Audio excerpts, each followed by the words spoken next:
To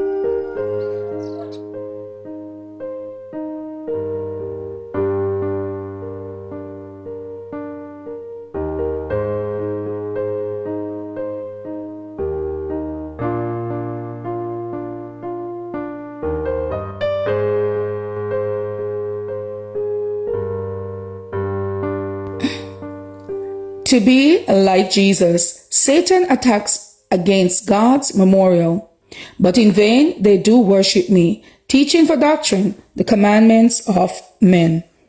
Matthew 15 and verse 9.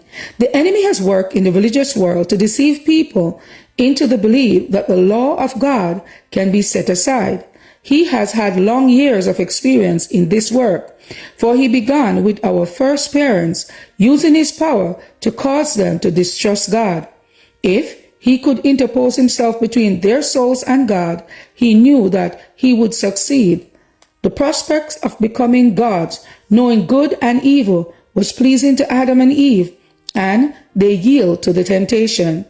In receiving a knowledge of good and evil, human beings feel that they are gaining much, but they do not understand the purposes of Satan. They do not understand that they are taking in his snare when they tamper with the law of God. The enemy knows that if the church can be controlled by political enactments, if it can be led to unite with the world, it virtually acknowledges him as its head. Then the authority of human-made commandments will work to oppose the rule of the government of heaven. Under the leadership of Satan, there are those who will dispense with the righteous, holy enactment of God concerning the Sabbath, the observance of which is to be a sign between God and his people forever. Satan's plan has taken with the religious world. He had created an order of things entirely his own, making void the law of God. Through his deceptive working, he has gained in the professedly Christian world that which he thought to gain in heaven, an obligation of the law of Jehovah. Through the Roman power, he had worked to remove God's memorial and has enacted a memorial of his own to sever God from his people. Today, the Protestant world is estranged from God by the acceptance of a spurious Sabbath.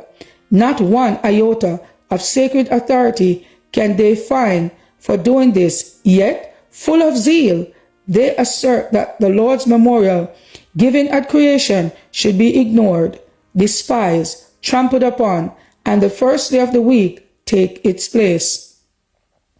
No deeper wound could be inflicted on God than to ignore his holy day and place in its stead a spurious Sabbath that bears no mark of sanctity.